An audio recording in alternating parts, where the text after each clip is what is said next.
perbedaannya. Tetapi itu tidak belajar dengan belajar.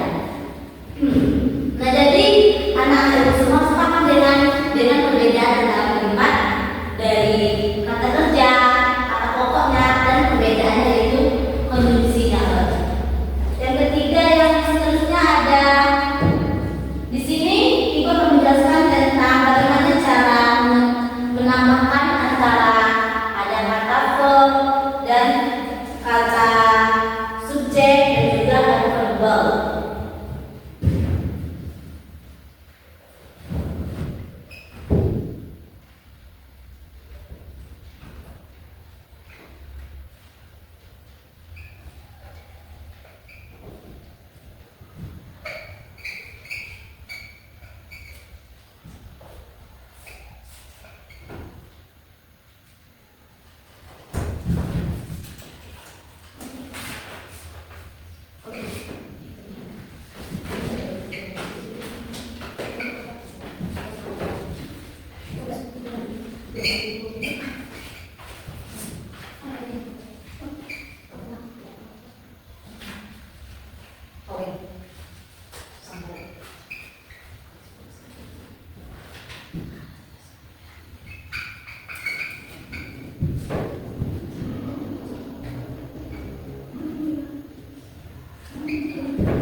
Disuruh membuat kalimat dalam bahasa Inggris.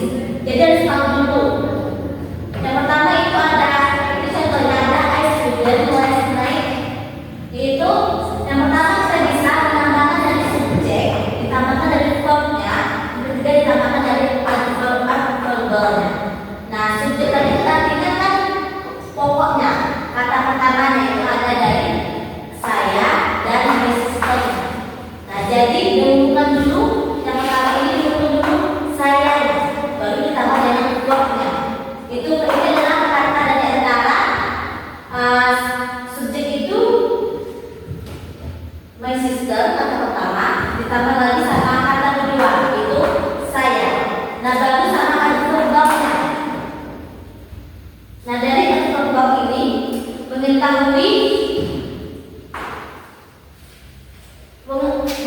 tentang kegiatannya. Jadi udah bikin dulu saya, terus baru kata kerjanya, baru kapan waktunya kita kerjakan.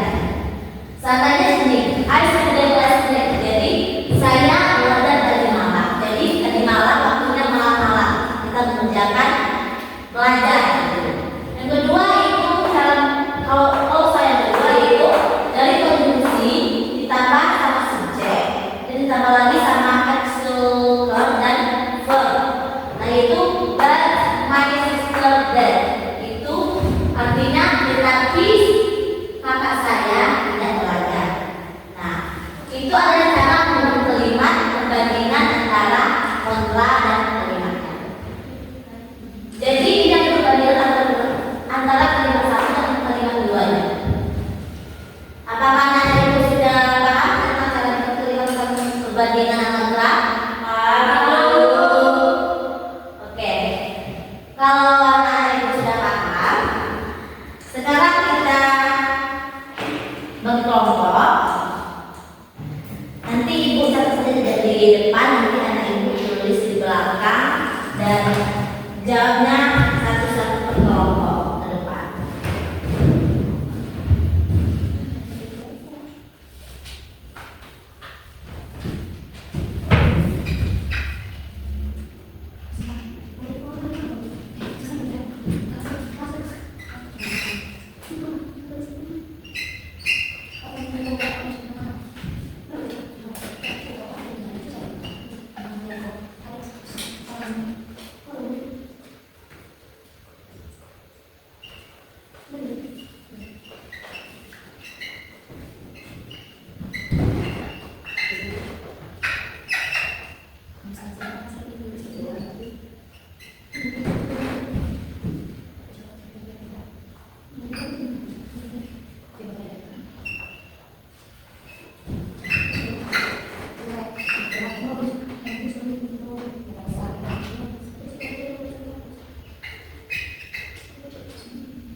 Perbedaan kosakata.